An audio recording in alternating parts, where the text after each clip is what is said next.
E agora, você acompanha pela Rádio Rio de Janeiro o programa Estudo das Obras de André Luiz. Vamos refletir sobre o livro Nosso Lar. Produção e apresentação, Tereza Cristina e Marco Antônio. Amigos ouvintes da Rádio Rio de Janeiro, novamente aqui na emissora da Fraternidade, para darmos continuidade ao estudo da vida no mundo espiritual, através da obra Nosso Lar, que foi ditada pelo espírito André Luiz e psicografada pelo médium Francisco Cândido Xavier. Olá, caros ouvintes da Rádio Rio de Janeiro, dando continuação ao estudo do capítulo 26, Novas Perspectivas. No programa passado, nós conversamos sobre o novo posicionamento de André Luiz no mundo espiritual no seu primeiro dia de estágio no Ministério da Regeneração. Ele ainda está conversando, com o ministro Genésio, e ele está dizendo para o ministro que ele realmente quer melhorar o próprio comportamento, que ele já compreendeu que ele não merecia estar em nosso lar ali, mas que ele tem consciência, plena consciência de que ele está ali pela permissão de Deus e pelas intercessões de sua mãe, que por ele mesmo ele não tinha esse merecimento. Ele reconhece que ele, enquanto médico na Terra, ele se achava a melhor de todas as criaturas, que ele era realmente uma dádiva na Terra, que a vaidade tomou conta do seu comportamento enquanto médico que era, mas que agora ele estava disposto a se regenerar. E ele faz uma analogia com o comportamento com o nome do ministério que ele vai trabalhar. Ele diz, eu realmente tinha que estar aqui, no Ministério da Regeneração, porque é onde se renovam, renova a saúde mental, a saúde física dos espíritos. Eu realmente quero melhorar o meu comportamento, eu quero me modificar. Então eu estou no lugar certo. Tereza, só lembrando da intercessão da mãe, é bom a gente repetir, que todos nós temos intercessão de alguém. A mãe intercedeu por ele, mas tem sempre alguém tentando interceder por nós. Sim. Mas quando os espíritos permitem, é porque vai dar um bom proveito. No caso do André Luiz aqui, ele está dando bom proveito, porque ela pode interceder, mas ele não tirar proveito disso. Né? Ele diz que ao invés dele ter adorado a Deus, ele adorou a ele mesmo. E os nossos problemas começam sempre que a gente quer tirar Deus da nossa vida e se colocar no lugar dele, achando que controlamos tudo, que sabemos tudo, que tudo gira à nossa volta por nós. Então, quando a gente se coloca nesse centro, a gente sofre, porque a gente não admite ser magoado, a gente não admite ser contrariado, a gente não admite ficar doente, a gente não admite que nada de ruim aconteça conosco, porque a gente se acha o centro do universo. E aí é quando o nosso ego ele é idolatrado. Então o André Luiz ele quer mudar essa situação no mundo espiritual. Ele quer recomeçar do zero, do básico, ele é médico, mas a gente vai ver que ele vai começar como um auxiliar de enfermagem, de serviços gerais, lá no Ministério da Regeneração, em especial nas câmaras de retificação. Mas no finalzinho do programa, a gente leu passado, assim, ele dizendo, que foi o finalzinho do parágrafo, ele dizendo assim, perdi muito tempo na vaidade, nós chegamos a comentar. Isso. Fiz enormes gastos de energia na ridícula adoração de mim mesmo. Uhum. E comentamos que ele era o Dr. Carlos Chagas, um excelente cientista. E nós íamos ler, mas o tempo não deu, então vamos só acrescentar um pouco mais nessa questão da vaidade. No livro Paulo Estevão, obra magnífica que todos deveríamos ler sempre, Paulo está na sua missão de divulgação do Evangelho na comunidade de Listra. E aí, quando aparece com ele, na frente dele, uma pessoa em que não anda, um aleijado. E Paulo comenta assim, o aleijado, é isso mesmo, né? Eu vou ler o que o Emmanuel escreveu. Impressionado com o discurso evangélico, o aleijado de Listra aproximou-se, sentando-se com dificuldade, fixou os olhos no pregador, em Paulo. Renovado os valores de sua fé, Paulo contemplou com energia e falou com autoridade: amigo, em nome de Jesus, levanta-te. E aí o aleijado levantou e começou a andar. Todo mundo foi um alvoroço, né? O aleijado começou a saltar com alegria. Conhecido na cidade de longa data, a cura prodigiosa não deixava a menor dúvida. Todo mundo correu, e o Emmanuel comenta assim: a praça encheu-se em poucos minutos. Todos queriam ver o mendigo reintegrado nos seus movimentos. Espalhou-se o sucesso rapidamente. E Barnabé ficou satisfeito, né? Aí agora, para as pessoas, Barnabé e Paulo eram Júpiter e Mercúrio descidos do Olimpo. Os apóstolos, jubilosos com a dávida de Jesus, mas profundamente surpreendidos, perceberam logo o mal-entendido. Em meio a respeito geral, Paulo subiu de novo à tribuna, improvisada, explicando que ele e o companheiro eram simples criaturas mortais, realçando a misericórdia do Cristo, que se dignara a ratificar a promessa do Evangelho naquele minuto inesquecível. De balde, porém, multiplicava os seus esclarecimentos. Todos ouviram a palavra sendo flexa em atitude estática. Foi aí que um velho sacerdote paramentado, segundo os hábitos da época, surgiu inesperadamente conduzindo 2 bois engrinaldados de flores, com ademandes e mesuras solenes. Em voz alta, o ministro de Júpiter convida o povo ao cerimonial. Já iam matar os bois em homenagem a Paulo, que ele acabou de tal. E aí Paulo responde, né? Paulo grita com toda a força dos pulmões: não cometais sacrilégios, não somos deuses, vede, somos simples criaturas de carne. E depois a história continua. Então, é o grande exemplo que nós temos aqui, quando o adorista fala: perdi muito tempo na adoração de mim mesmo. E Paulo acabou de curar um aleijado, conhecido na comunidade ali. Ele saiu saltando. O irmão bota a palavra saltando. Todo mundo não, isso aí é Júpiter, é Mercúrio, são os deuses que desceram do Olimpo. E Paulo, não, nós somos de carne. Por quê? Ele está dizendo que é Jesus que cura. Então é aquilo que a gente sempre tem que pensar. Todo aquele julgo, tudo aquilo que nós adquirimos no conhecimento, seja o que for, é para Deus. E se é para Deus, é para ajudar o próximo. Então sempre que lembrar disso, né? Então vamos começar a reler, né, o capítulo. Estamos no parágrafo 18. Satisfeito, notava ele no fundo de meu coração a sinceridade viva. Quando eu recorrer ao ministro Clarencio, eu não estava ainda bastante consciente do que pedia. Eu queria serviço, mas talvez não desejasse servir, porque para a gente lembrar que quando ele, no capítulo 13 do Nosso Lar, ele vai conversar com Clarencio, ele quer ser médico, porque era isso que ele fazia na Terra. E ele queria o cargo. Ele ainda não tinha compreendido que em Nosso Lar as pessoas têm os cargos, sim, mas principalmente têm os encargos. Então agora ele está compreendendo que em Nosso Lar as pessoas têm o serviço, mas antes de tudo elas têm que aprender a servir, porque servir implica a você compreender mais, tolerar mais, você renunciar a algumas coisas, porque você está servindo.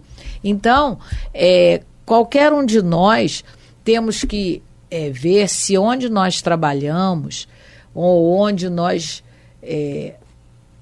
fazemos alguma ocupação útil, se a gente está lá para servir ou para ser servido. porque é a lição maior de Jesus quando ele lava os pés dos apóstolos, porque começou aquela discussão de quem é o maior, quem é o menor, né, no reino de Deus, ali também na congregação apostólica. E aí Jesus toma aquela atitude e cinge uma toalha na cintura, como faziam os escravos da época, e começa a lavar os pés, mostrando que o maior é aquele que serve mais. Lembra que no começo aqui do livro Nosso Lar, o André Luiz tem notícia de que o governador da colônia é o que mais trabalha e serve. Porque na hora do descanso dele, ele vai fazer palestra, ele vai visitar os lugares que estão mais precisados na colônia.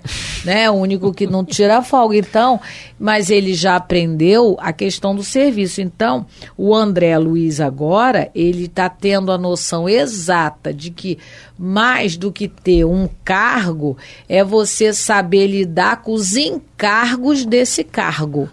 Porque infelizmente, o nosso comportamento não tem sido muito esse. Ele diz, né? Notava a sinceridade viva. O espírito mostra quem realmente ele ainda é, né? E no plano espiritual, a gente sempre tem que lembrar, os espíritos nos explicam, nos mostram o tempo todo, que no plano espiritual nós realmente não temos como botar essa máscara que nós botamos em nós, que nos engana a nós mesmos. Engana muitas vezes a nós mesmos, né? Mas lá mostramos quem realmente nós ainda somos. E ele diz assim, queria serviço, mas talvez não desejasse servir. Podemos parafrasear botando assim, queria ajuda, mas talvez não desejasse ser ajudado.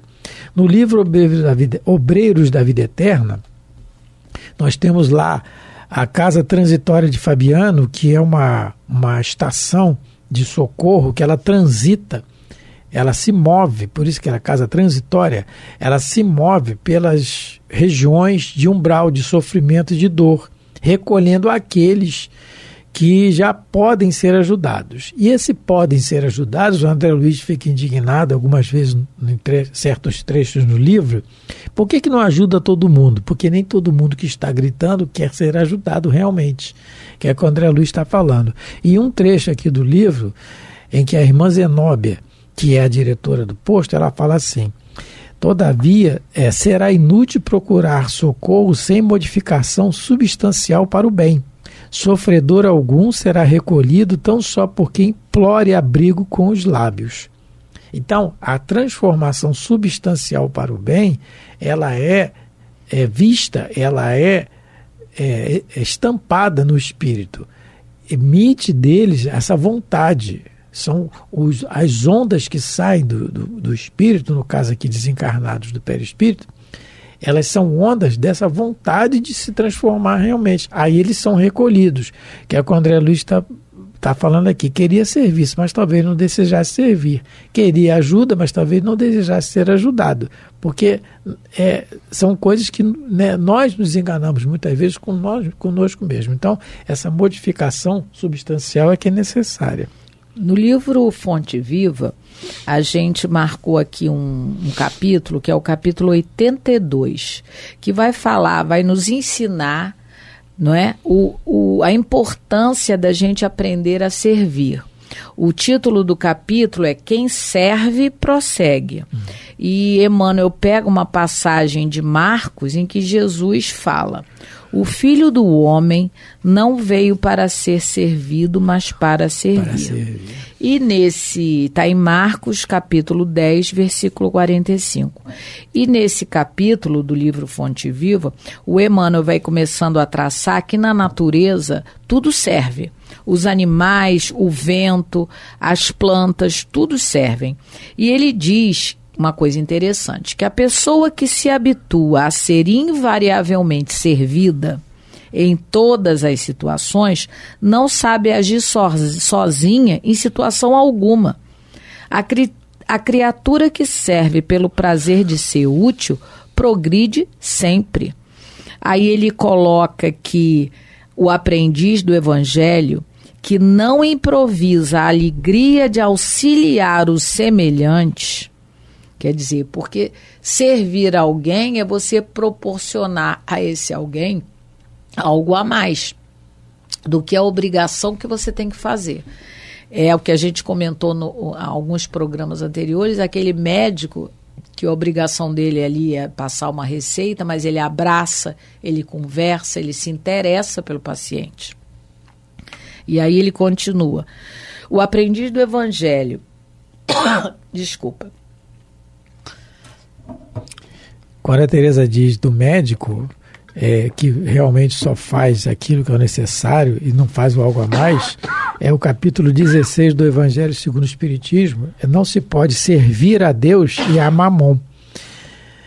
Né? Quando Kardec coloca isso. Então, você não pode servir a Deus e ao dinheiro, a Deus e a Mamon. Porque se você trabalha no local, você recebe salário para aquilo, é sua obrigação fazer, não está fazendo nada demais. Ficar até o horário, atender. Agora, servir a Deus não é isso. Servir a Deus não é só isso, é algo mais. Porque Deus é amor, segundo João no seu Evangelho. E o amor, ele abrange algo mais, não é? O exemplo maior é Jesus. Aí ele, para finalizar, ele coloca assim: se há mais alegria em dar que em receber, há mais felicidade em servir que em ser servido. Quem serve, prossegue. Então, se Jesus, governador planetário, veio à Terra para servir, nós precisamos aprender essa arte de servir, de dar esse algo mais, não só cumprir as nossas obrigações, mas fazê-la com alegria, tentando ser útil em algo mais. É um exercício novo para a gente, porque até então a gente gosta realmente, né? Há muitas encarnações a gente preferiu ser servido. Então isso para nós ainda é uma novidade. Precisamos nos empenhar e nos exercitar a servir, a dar algo a mais, a ser útil, como o Emmanuel coloca nessa página do Fonte Viva, servir com alegria. A alegria já é uma maneira de você servir bem. Vamos continuar. Não entendia o valor do tempo, nem enxergava as bênçãos santificantes da oportunidade.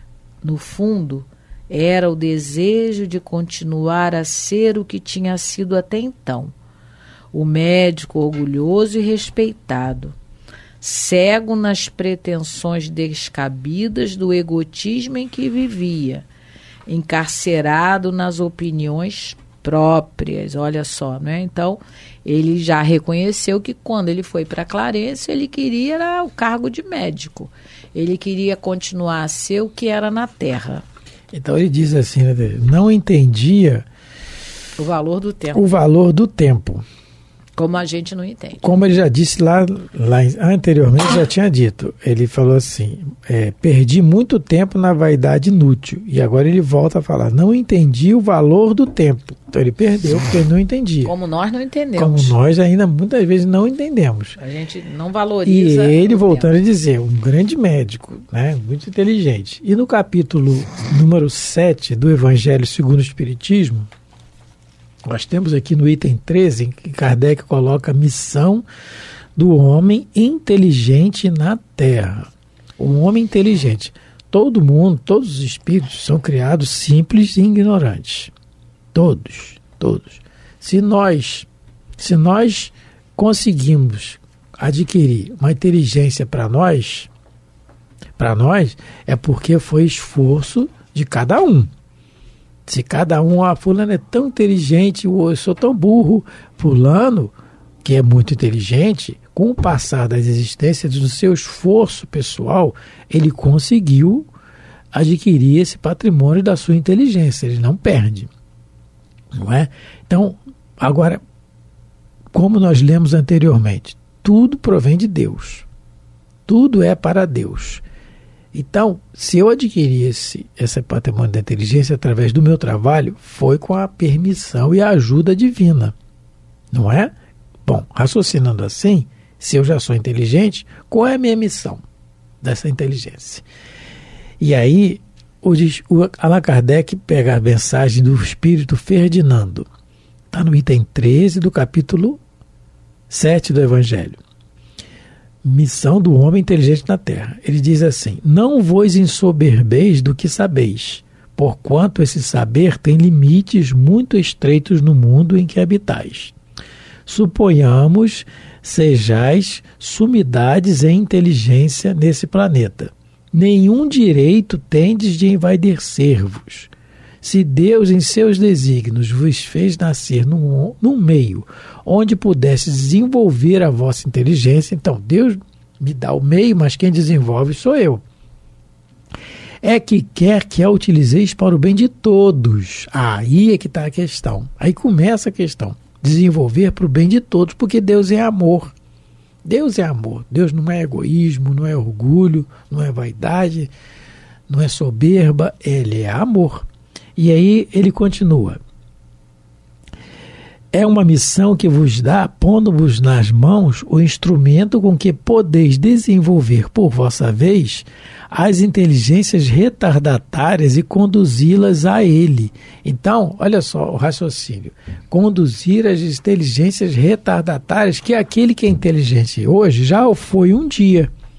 Então é consequência.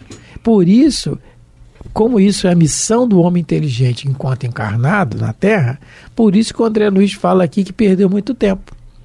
Perdeu tempo, porque o tempo que ele utiliza, ele deixou de auxiliar o outro. Se eu tenho conhecimento, eu tenho que usar esse conhecimento para ajudar o outro e fazer o algo a mais. Fazer o algo a mais em qualquer setor da vida. Qual é a grande, bom, pelo menos na minha opinião, qual é a maior profissão de todas? A do professor. Que sem o professor, nós não temos nenhuma profissão, não é? Mas o professor, aquele que se dedica ao aluno, aquele que realmente se interessa, por que o aluno não está aprendendo, por que ele está tendo dificuldade, o que eu posso te ajudar? Não é aquele que o professor que eu jogo a matéria, a nota sua é essa, você se vira e estuda. Eu sou aqui para dar aula. Não, aquele que se interessa por que o aluno não está conseguindo aprender. Qual é a dificuldade sua? Em que eu posso lhe ajudar? Como é que eu posso lhe ajudar? Está ao meu alcance de ajudar? Esse está fazendo algo a mais. Esse algo a mais, ele não está perdendo tempo. É aquilo que o André Luiz disse aqui que perdeu. Então, quando o Espírito Ferdinando diz aqui no Evangelho que a missão do o homem inteligente da Terra é auxiliar os outros que ainda estão com as suas inteligências retardatárias, né, é o que ele está dizendo realmente, que a nossa missão é ajudar naquilo que nós possamos, que se nós podemos ajudar é porque nós adquirimos o conhecimento com a permissão de Deus, e como Deus é amor, a nossa missão é amor também, nesse sentido de ajuda humanitária, né? E ele continua: no entanto, agora, diante do que vira e ouvira, compreendendo a responsabilidade de cada filho de Deus na obra infinita da criação, punha nos lábios o quanto possuía de melhor. Era sincero, enfim. Olha só que coisa interessante, né? Nós, enquanto encarnados, muitas das vezes não usamos de sinceridade. A gente prefere usar o nosso departamento de marketing para que a gente possa se dar bem na vida. Mas estamos chegando ao final aqui do programa de hoje, e no programa que vem vamos comentar um pouco mais sobre esse nosso comportamento equivocado ainda de não usarmos de sinceridade em todos os momentos da nossa vida, porque achamos que podemos perder algo em não sendo sincero. Vamos conversar um pouquinho melhor sobre isso. Então, queremos mandar um abraço hoje para todos os nossos companheiros e amigos da nossa casa espírita. Um abraço a todos aqueles que nos ouvem, um abraço aos companheiros lá do Vicente Moretti, em especial o Jonas, agradecendo a todos pela audiência, pedindo a Deus que continue nos amparando, nos dando força para que a gente possa continuar na nossa caminhada. Muita paz a todos. Muito obrigado pela atenção, pelo carinho, pela paciência de nos ouvir. Fiquem com Deus. A Rádio Rio de Janeiro apresentou o programa Estudo das Obras de André Luiz.